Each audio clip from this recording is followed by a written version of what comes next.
माननीय किसी के लिए जगह बनाए और जगह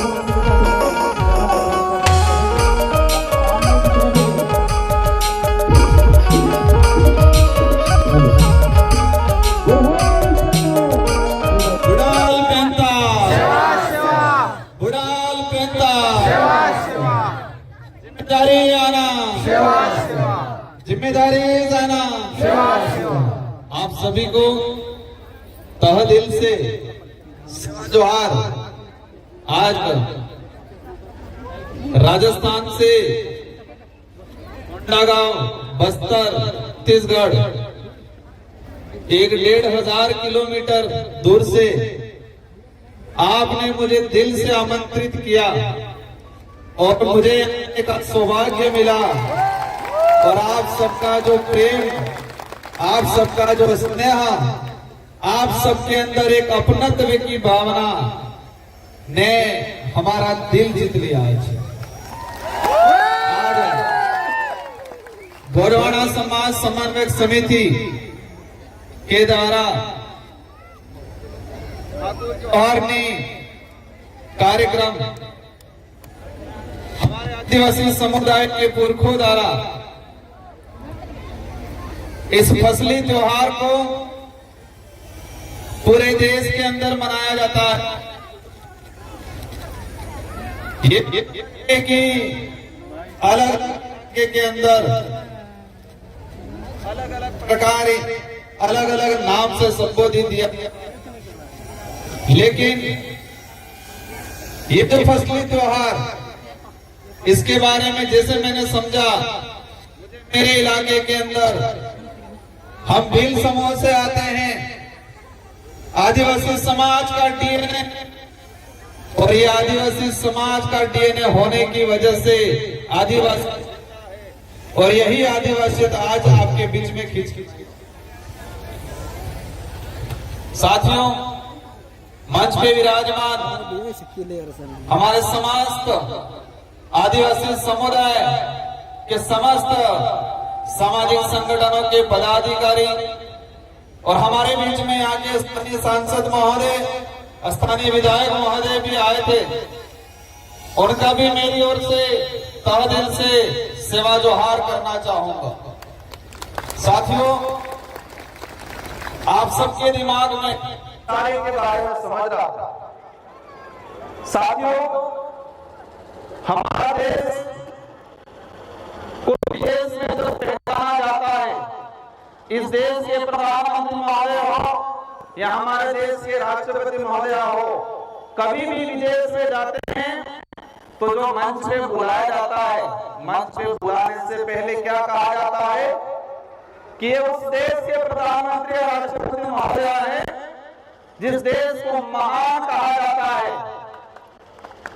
क्या संबोधन दिया जाता है कि इस देश के प्रधानमंत्री या उस देश के राष्ट्रपति महोदय है, जिस देश को महान कहा जाता है, उस देश में अतिथि देवो भव कहा जाता है, मतलब मेहमान भगवान के बराबर होता है, ये कहा जाता है। उस देश से हम ये आए, ये संबोधन दिया जाता है।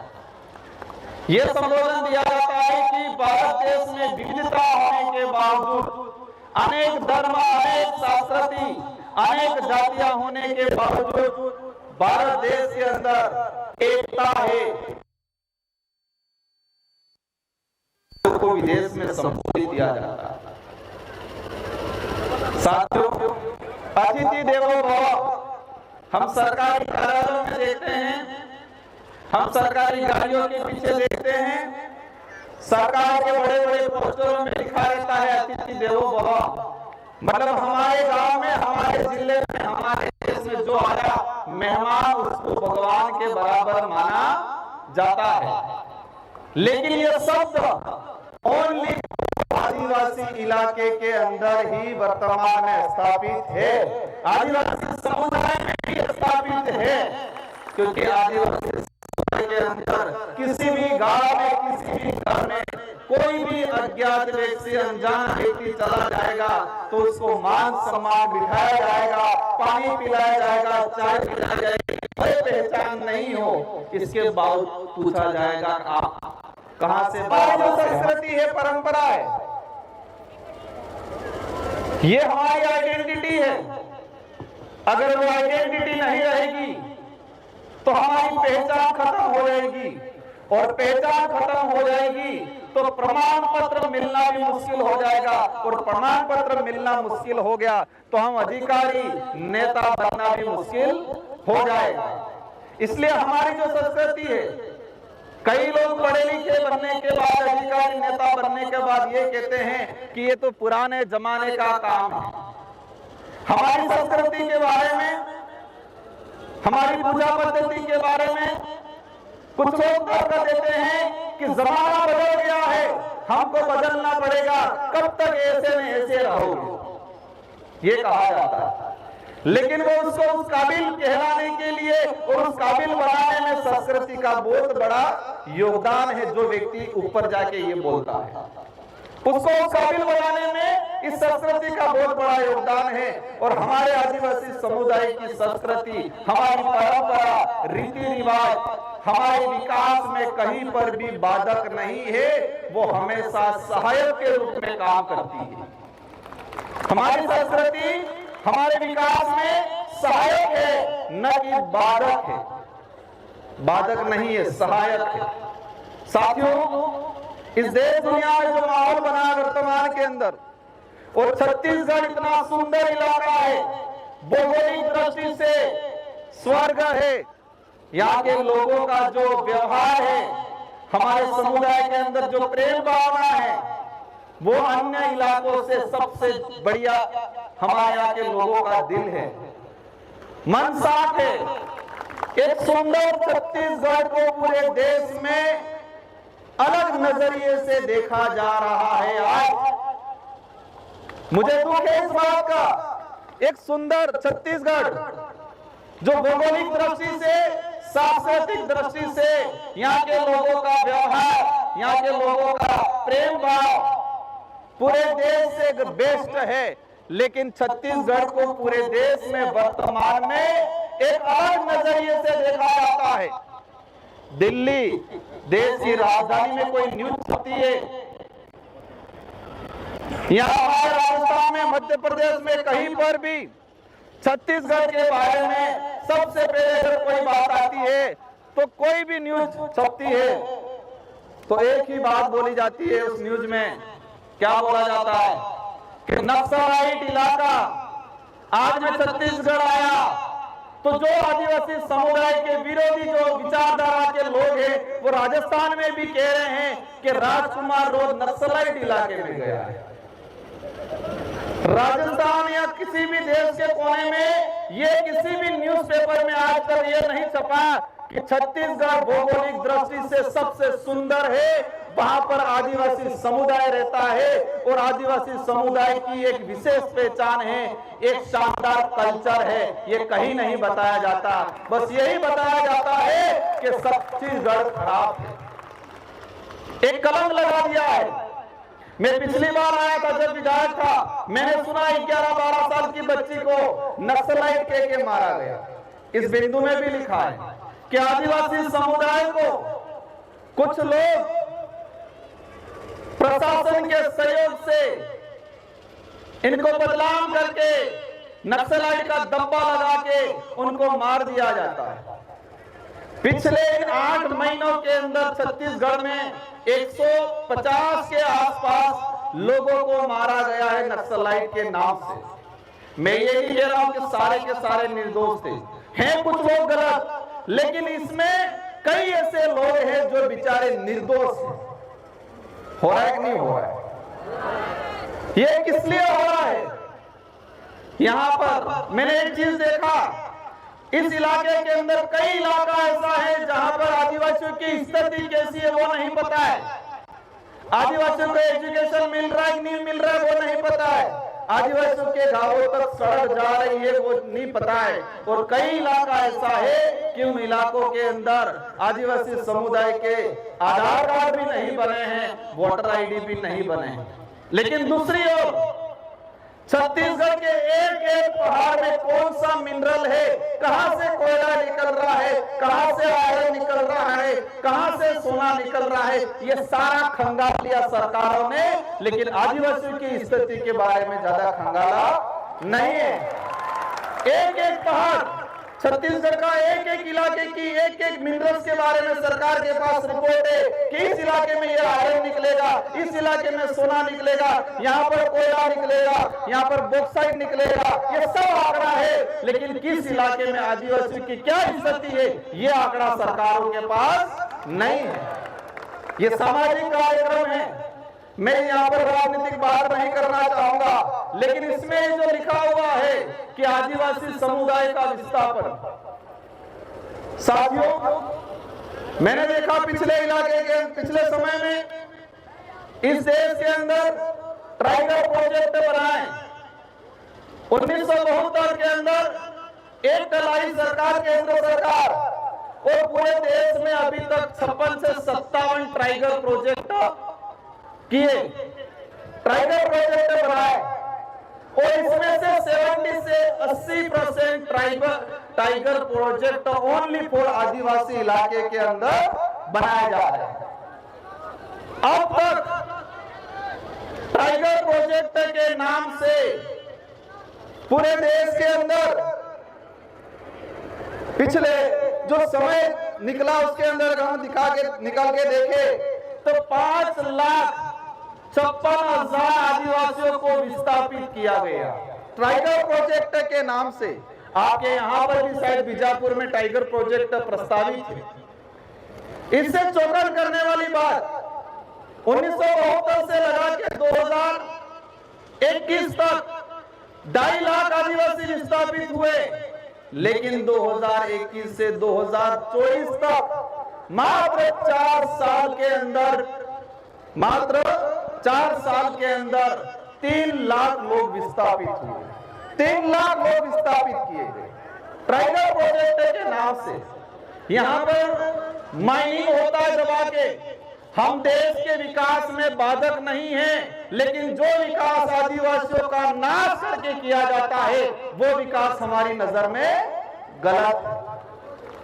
हमने देखा पिछले इलाके के अंदर, फॉरेस्ट के अंदर जो आदिवासी रह रहा है वर्षों से, आजादी से पहले से, उसके लिए एनडीए की सरकार 2006 में फॉरेस्ट राइट एक्ट लाई,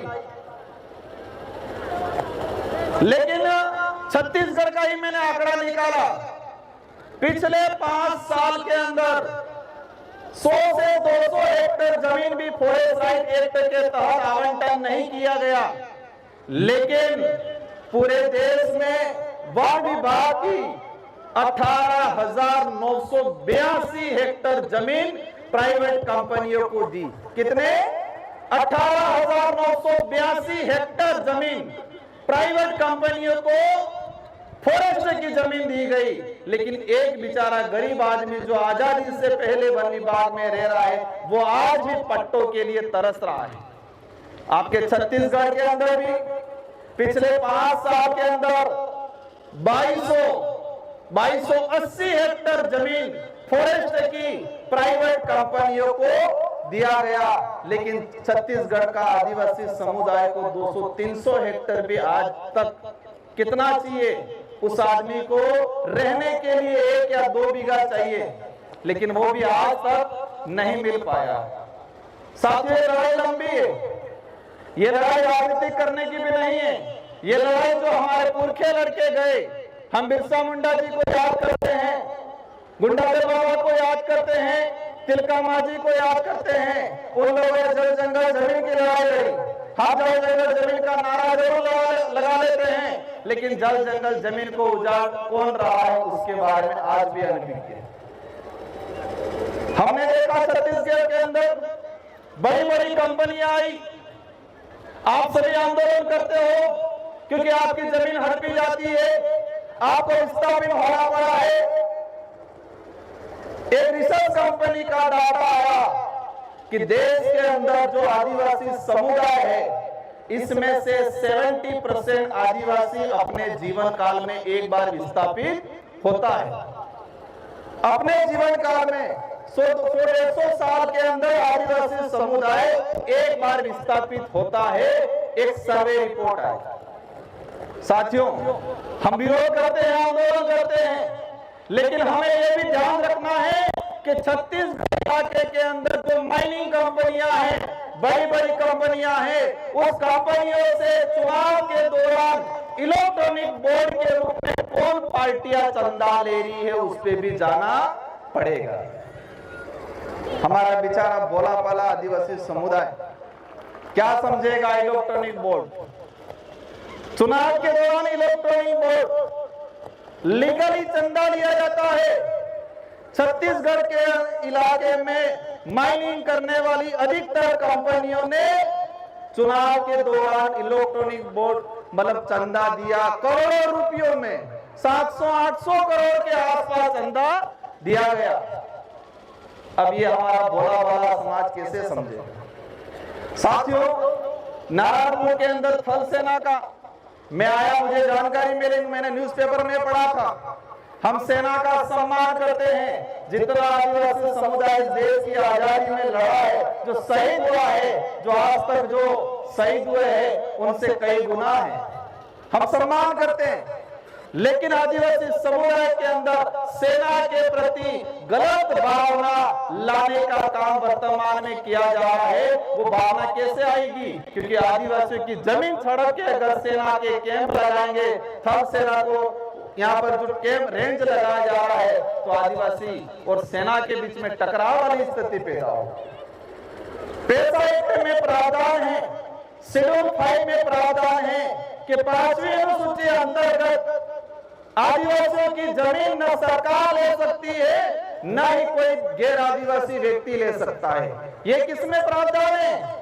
शेड्यूल 5 में प्रावधान है। सरकार भी किसी भी परियोजना को लगाने के लिए आदिवासियों की जमीन नहीं ले सकती है जब तक ग्राम सभा इसको सहमति नहीं देती। अब ये अधिकार कैसे मिला?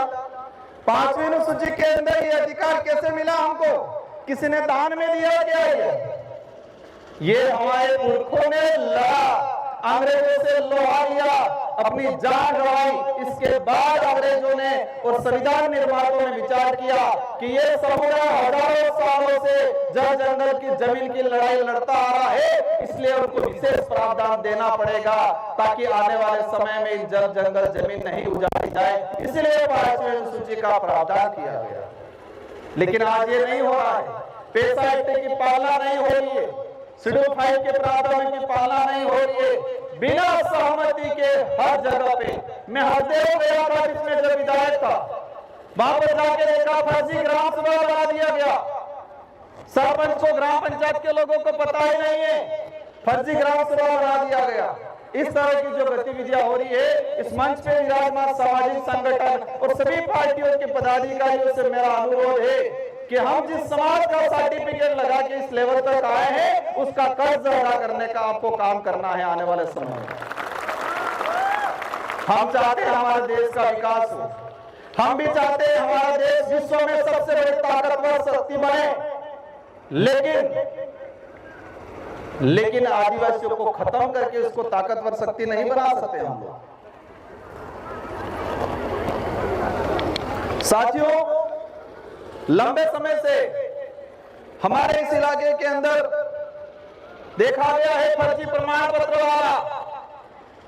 कुछ लोग आदिवासियों से नफरत करते हैं, लेकिन रिजर्वेशन का लाभ लेने के लिए फर्जी प्रमाण पत्र पूरे देश में बनाए जा रहे हैं। आपके बस्तर में भी बनाए जाते होंगे, छत्तीसगढ़ में भी बनाया जा रहा है, पूरे राज्य में बनाया जा रहा है। साथियों, प्रमाण पत्र क्यों मिला हमें? हमारे यहाँ कपाल पे या हमारे पीछे कहीं लिखा नहीं है का आप आदिवासी? कहीं लिखा हुआ है क्या? एक तो डीएनए से पता चलेगा, दूसरा संस्कृति से पता चलेगा, कल्चर से पता चलेगा, पूजा पद्धति से पता चलेगा। लेकिन धीरे धीरे देश के अंदर हम देख रहे हैं कि हमारी संस्कृति पे कलम चढ़ाने का काम हो रहा है, हमारी पूजा पद्धति पे कलम चढ़ाने का काम हो रहा है। और धीरे धीरे हम पढ़े लिखे कई लोग संस्कृति को भूलने की बात भी किया जाता है। साथियों, एक लंबे समय से जंग चली रहती है पूरे देश के अंदर। मैं जब सांसद बन के गया और मैंने संसद के अंदर बोला कि आदिवासी समुदाय धर्मपूर्ण समुदाय। हमारे संचालक महोदय कह रहे थे कि यहां पर हमें ये राजनीतिक मंच नहीं है, ना ये धार्मिक मंच है, लेकिन ये ज्ञापन दिया, उसमें मुझे लिख के दिया गया कि आदिवासी धर्म कोड लागू करने को। इस ज्ञापन में दिया गया है कि आदिवासी धर्म कोड जारी किया जाए। जब इस बात पे आते हैं काफी भूचाल आता है।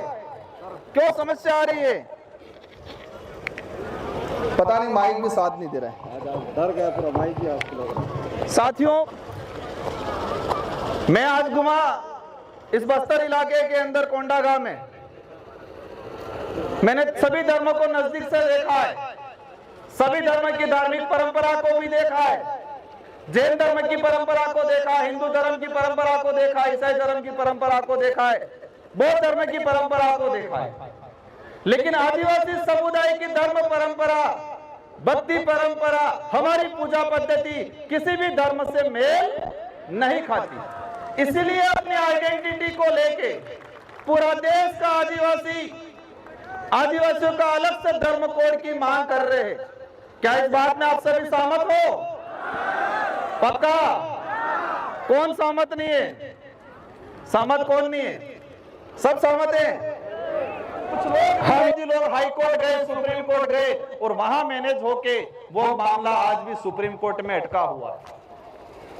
ये प्रावधान है, लेकिन संविधान के मंदिर की और सबसे बड़ा ग्रंथ है संविधान, उस ग्रंथ को कभी नहीं बांटा जाता है। बाकी ग्रंथ की किताबें बहुत बांटी जाती हैं।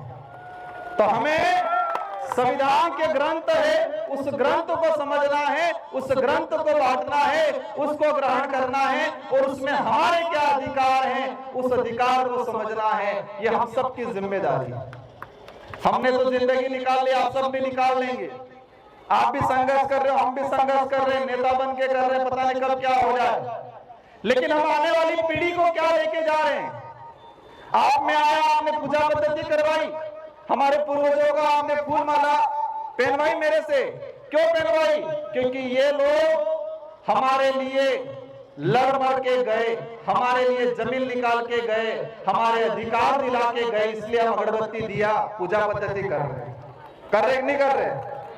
अगर इन्होंने हमारे लिए भलाई का काम नहीं किया होता तो आज हम उनकी पूजा पद्धति नहीं करते।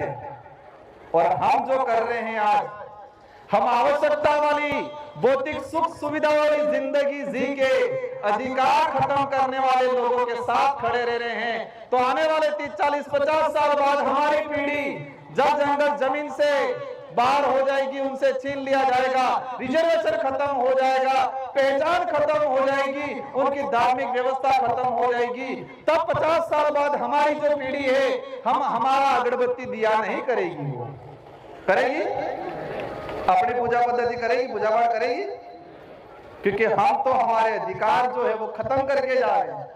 हम तो हमारी संस्कृति पे अन्य संस्कृति का कलम चढ़ा के जा रहे हैं। हम तो जो रिजर्वेशन खत्म हो रहा है उसके साथ जा रहे हैं। हमारे लोग टीचर बन गए, कांस्टेबल बन गए, कुछ आईएएस अधिकारी, सीआई बन गए, कुछ प्रोफेसर बन गए, हम खुश हो गए। लेकिन देश के अंदर सुप्रीम संस्था है, आईआईटीएन है, आईआईएम है, विश्वविद्यालय है, वहां पर छत्तीसगढ़ का एक भी आदिवासी प्रतिनिधित्व नहीं है आईआईटीएन में। पूरे देश के आईआईटीएन जो है, पूरे देश के विश्वविद्यालय हैं, यहाँ पर आदिवासियों का प्रतिनिधित्व 5% है आज भी। अगर 100 प्रोफेसर हैं तो वहां पर 2 से 3 आदिवासियों का प्रतिनिधित्व है। और इसमें भी देखा जाए तो हमारे इलाके का आदिवासियों का प्रतिनिधित्व आज भी नहीं है।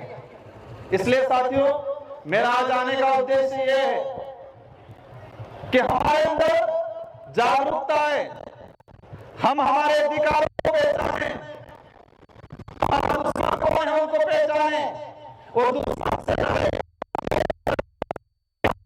इतनी ताकत है कि आने वाले समय में अवश्य पूरे देश का आदिवासी समुदाय एक मंच पे आए। संविधान में प्रावधान इसलिए कर दिया है रिजर्व सीट का, ताकि उस समाज का एमएलए एमपी जाके समाज का प्रतिनिधित्व करेगा। लेकिन आज देश के अंदर जिस समाज का सर्टिफिकेट लेके जनप्रतिनिधि जाते हैं, उस समाज के प्रति उत्तरदायित्व कम रहते हैं, उस समाज के प्रति वफादार कम रहते हैं, उस समाज के प्रति जवाबदेही कम रहते हैं। वो जवाबदेही किसके रहते हैं? हाईकमान के। वो वफादार किसके रहते हैं? वो उत्तरदायित्व किसके रहते हैं? लेकिन हमें ऐसा माहौल क्रिएट करना है, आप कहीं भी पार्टी में रहो, मुझे कोई दिक्कत नहीं, लेकिन ऐसे जनप्रतिनिधि को हमें तैयार करना है कि जो समाज के प्रति उत्तरदायित्व रहे, समाज के प्रति वफादार रहे और समाज के प्रति जवाबदेही रहे। ऐसे लोगों को हमें तैयार करने की सख्त जरूरत है। समय काफी हो चुका है, मुझे भी जाना है, लेकिन मैं आपसे एक निवेदन करके जाना चाहूंगा। ये संस्कृति, ये आपकी ताकत है। ये बोली भाषा, हल्बी भाषा, गोंडी भाषा, ये हमारी आइडेंटिटी है। और आंदोलन छेड़ना है कि हल्बी भाषा, गोंडी भाषा को राज्य लेवल पे 8वीं सूची के अंदर केंद्र सरकार को प्रस्ताव भेजो। और मैं आपकी इस बात को, हल्बी भाषा, गोंडी भाषा, इन भाषाओं को 8वीं अनुसूची के अंदर जोड़ने के लिए केंद्र सरकार को पत्र भी लिखूंगा। और लोकसभा में यहाँ की हर समस्या को लेके, आपके जल जंगल जमीन को लेके, आपके अधिकारों को लेके, आपके बोली भाषा के संरक्षण को लेके अवश्य हम लोकसभा के अंदर आपकी बात उठाएंगे। और मैंने एक चीज देखा है, हमारा टीचर जा रहा है स्कूल में, बच्चा तो हल्बी बोल रहा है, गोंडी बोल रहा है, में लिखा रहता है अतिथि देवो भव। मतलब हमारे गांव में, हमारे जिले में, हमारे देश में जो आया मेहमान, उसको भगवान के बराबर माना जाता है। लेकिन ये शब्द ओनली फॉर आदिवासी इलाके के अंदर ही वर्तमान में स्थापित है, आदिवासी समुदाय में ही स्थापित है। क्योंकि आदिवासी समुदाय के अंदर किसी भी गांव में, किसी भी घर में कोई भी अज्ञात व्यक्ति, अनजाना व्यक्ति चला जाएगा तो उसको मान सम्मान बिठाया जाएगा, पानी पिलाया जाएगा, चाय पिलाई जाएगी, भले पहचान नहीं हो, इसके बाद पूछा जाएगा कि आप कहां से, बराबर पहचान में नहीं है। यही बात शहर में जाएंगे, अनजान व्यक्ति जाएगा, दरवाजे पे रोक लिया जाएगा, कौन हो, किस लिए आए हो, ये पूछा जाएगा, इसके बाद उसको प्रवेश दिया जाएगा।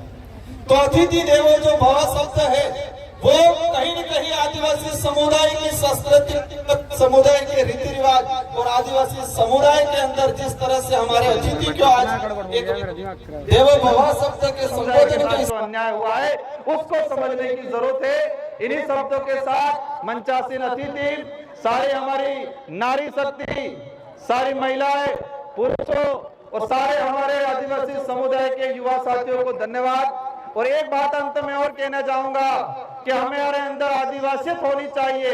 हम गोंड है, हाँ आप उराव हो, आप अन्य समुदाय हो, लेकिन आदिवासियत के नाम से सभी को एक होने की जरूरत है।